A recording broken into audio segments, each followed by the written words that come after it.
Somos Bons o Bastante, autor Piotr Kropotkin, publicado originalmente em 21 de julho de 1888. Narração feita pelo coletivo Consciência Subversiva. Notas para melhor compreensão do texto. Primeira nota.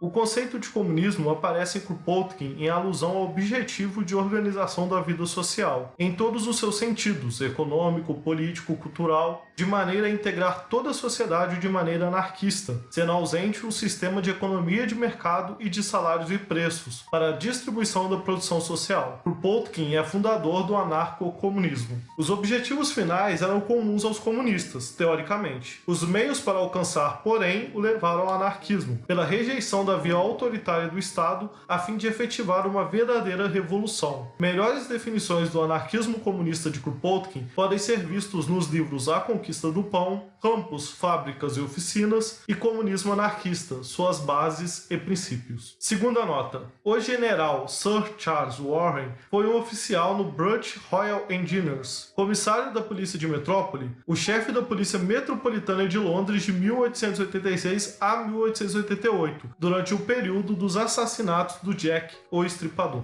Terceira nota. Lojas comunistas, para Kropotkin, dizem respeito à sua concepção de produção social comum, onde toda produção seria escoada e posta à disposição das necessidades materiais de todos, livremente, não sendo mediada por salários. Quarta nota. William Ewart Gladstone foi um político liberal britânico. Em uma carreira de 60 anos, serviu como primeiro-ministro em 4 mandatos diferentes. Não foi encontrada nenhuma referência aos outros nomes citados durante o texto, nesta primeira versão da tradução. O texto irá começar a ser narrado agora.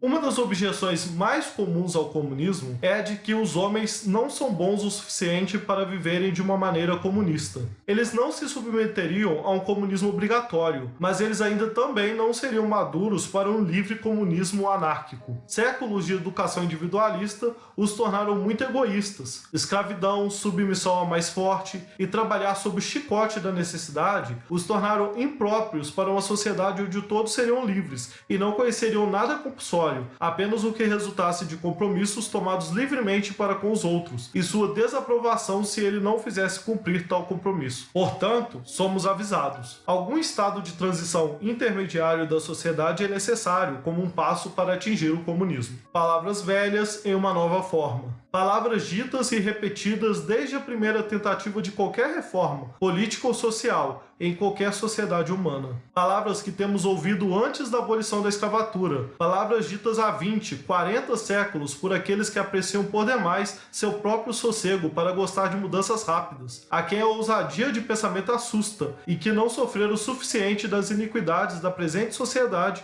para sentir a profunda necessidade de novas questões. Os homens não são bons o suficiente para o comunismo, mas eles são bons o suficiente para o capitalismo? Se todos os homens fossem de bom coração, bons e justos, eles nunca explorariam uns aos outros, apesar de possuir os meios de fazê-lo. Com tais homens, a propriedade privada do capital não ofereceria perigo. O capitalista se apressaria para compartilhar seus lucros com os trabalhadores, e os trabalhadores melhores remunerados com aqueles que sofrem de problemas ocasionais. Se os homens fossem parcimoniosos, não produziriam veludo e artigos de luxo enquanto alimentos são necessitados no campo. Eles não construiriam palácios enquanto existissem favelas. Se os homens tivessem um sentimento profundamente desenvolvido de equidade, eles não oprimiriam outros homens. Os políticos não trairiam seus eleitores. O parlamento não seria uma caixa de tagarelar e de trapaças. E os policiais de Charles Warren se recusariam a ameaçar os locutores e ouvintes da Trafalgar Square. E se os homens fossem galantes e se respeitassem e fossem menos egoístas, mesmo um mau capitalista não seria um perigo. Os trabalhadores teriam logo reduzido ao papel de um simples camarada gerente. Mesmo o rei não seria perigoso, porque as pessoas simplesmente o considerariam como um companheiro incapaz de fazer um trabalho melhor e, portanto, encarregado de assinar alguns papéis estúpidos enviados para os outros caprichosos que se chamam a si mesmos de reis. Mas os homens não são os companheiros livres de espírito, independentes,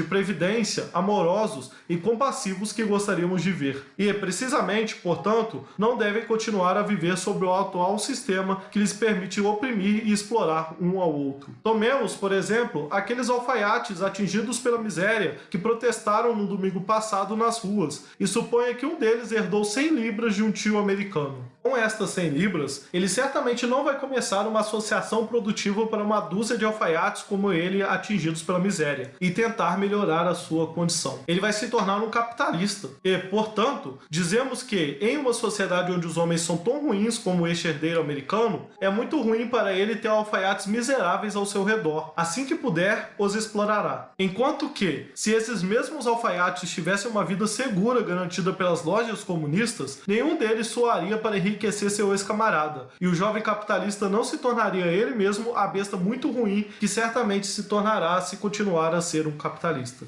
Dizem-nos que somos demasiado servis, demasiado snobs para sermos colocados sob instituições livres. Mas dizemos que, por sermos de fato tão propensos à servidão, não devemos permanecer qualquer tempo a mais sob as instituições atuais, que favorecem o desenvolvimento da escravidão. Vemos que os britânicos, franceses e americanos mostram a servidão mais repugnante para Gladstone, Bullock ou Gould. Concluímos que, numa humanidade já dotada de instintos tão servis, é muito ruim ter as massas privadas, à força, de uma educação de qualidade e compelidas a viver sob a atual desigualdade de riqueza, educação e conhecimento. Uma instrução mais elevada e igualdade de condições seriam os únicos meios para destruir os instintos servis herdados, e não podemos entender como os instintos servis podem ser usados como argumentos para manter, mesmo por mais um dia, a desigualdade de condições, por recusar a igualdade de instrução a todos os membros da comunidade. Nosso espaço é limitado, mas submeta à mesma análise os aspectos de nossa vida social, e verás que o sistema capitalista autoritário atual é absolutamente impróprio para uma sociedade de homens tão imprevidentes, tão rapaces, tão egoístas e tão servis como são agora. Portanto, quando ouvimos homens dizendo que os anarquistas imaginam os homens muito melhor do que realmente são, apenas nos perguntamos como as pessoas inteligentes podem repetir esse absurdo. Não somos nós que dizemos continuamente que o único meio de tornar os homens menos rapaces e egoístas, menos ambiciosos e menos servis, ao mesmo tempo, é eliminar as condições que favorecem o crescimento do egoísmo e da rapacidade, da escravidão e da ambição? A única diferença entre nós e aqueles que fazem a objeção acima é esta: nós não exageramos, como eles, os instintos inferiores das massas, e não complacentemente fechamos os olhos para os mesmos maus instintos nas classes superiores. Nós sustentamos que tanto governantes como governados são estragados pela autoridade. Tanto os exploradores como os explorados são prejudicados pela exploração. Enquanto nossos oponentes parecem admitir que é uma espécie de sal da terra, os governantes, os empregadores, os líderes, que, felizmente,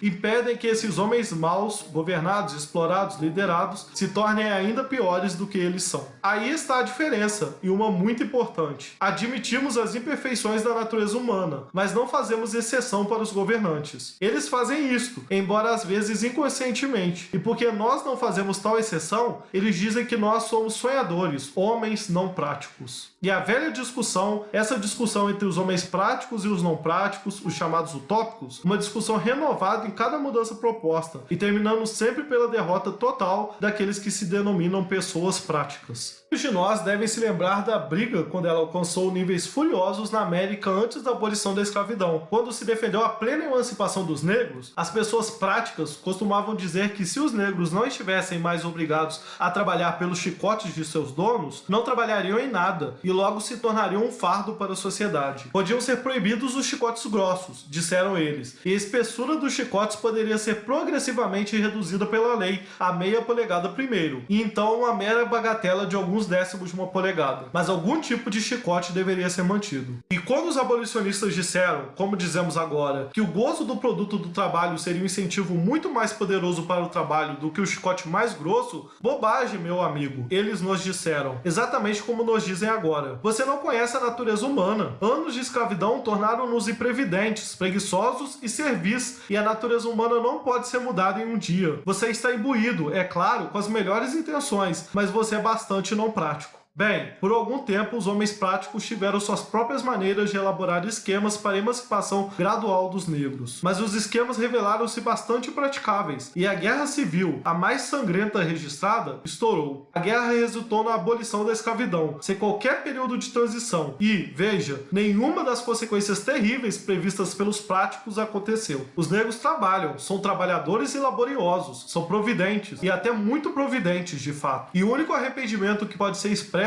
é que o esquema defendido pela ala esquerda do campo não prático, plena igualdade e alocações de terra, não foi realizado. Teria economizado muito dos problemas de agora. Mais ou menos na mesma época, uma briga parecida aconteceu na Rússia, e sua causa foi esta. Havia na Rússia 20 milhões de servos. Por gerações passadas, eles haviam estado sob o mando, ou melhor, sob a vara de vidoeiro dos seus donos. Foram flagelados por arar mal seu solo, açoitados pela falta de limpeza em suas casas, açoitados por tecer imperfeitamente seus tecidos, açoitados por não casar mais cedo seus meninos e meninas, chicoteados por tudo. Escravidão e imprevidência eram suas características de renome. Agora nos aparecem os utópicos e não pedem nada mais, nada menos que o seguinte: a libertação completa dos servos e a abolição imediata de qualquer obrigação do servo em relação ao senhor. Mais do que isso, a abolição imediata da jurisdição do senhor e seu abandono de todos os assuntos sobre os quais julgou anteriormente ao Tribunal dos Camponeses, selecionados pelos camponeses e julgados, não de acordo com a lei que não conhecem, mas com seus costumes não escritos. Tal era o esquema não prático do campo não prático. Isso foi tratado como uma mera loucura pelas pessoas práticas. Mas, felizmente, naquela época na Rússia havia muita impraticabilidade no ar, mantida pela impraticabilidade dos camponeses, que se revoltaram com suas varas contra armas de fogo e se recusaram a se submeter, apesar dos massacres, e assim forçaram o estado de espírito não prático a um grau tamanho que permitiu que o campo não prático forçasse o czar a assinar seu esquema, ainda que não por completo até certo ponto. As pessoas mais práticas se apressaram a fugir da Rússia, para que não tivessem as gargantas cortadas alguns dias após a promulgação desse esquema não prático. Mas tudo correu bem, apesar dos muitos erros cometidos ainda por pessoas práticas. Esses escravos, que eram ditos imprevisíveis, brutos, egoístas e assim por diante, exibiam tal bom senso, uma capacidade organizadora que superava as expectativas dos mais irredutíveis utópicos. E em 3 anos após a emancipação, a fisionomia geral das aldeias tinha mudado completamente. Os escravos estavam se tornando homens. Os utópicos ganharam a batalha. Eles provaram que eram pessoas realmente práticas e que aqueles que fingiam ser práticos eram imbecis. E o único pesar expresso agora por todos os que conhecem o campesinato russo é que muitas concessões foram feitas aos imbecis práticos e egoístas de mente estreita, que o conselho da ala esquerda do campo não prático não fora seguido na íntegra. Não podemos dar mais exemplos, mas convidamos sinceramente aqueles que gostam de raciocinar por si próprios a estudar a história de qualquer uma das grandes mudanças sociais que ocorreram na humanidade desde a ascensão das comunas à reforma e aos nossos tempos modernos. Verão que a história não é mais do que uma luta entre os governantes e os governados, os opressores e os oprimidos, em que a luta do campo prático sempre está ao lado dos governantes e opressores, enquanto o campo não prático se alinha com os oprimidos. E verão que a luta termina sempre em uma derrota final do campo prático, depois de muito derramamento de sangue e sofrimento, devido ao que eles chamam de seu bom senso prático. Se, dizendo que somos não práticos, nossos oponentes querem dizer que prevemos a marcha dos acontecimentos melhor do que os covardes práticos de visão curta, então eles estão certos. Mas, se eles querem dizer que eles, os práticos, têm uma melhor visão dos acontecimentos,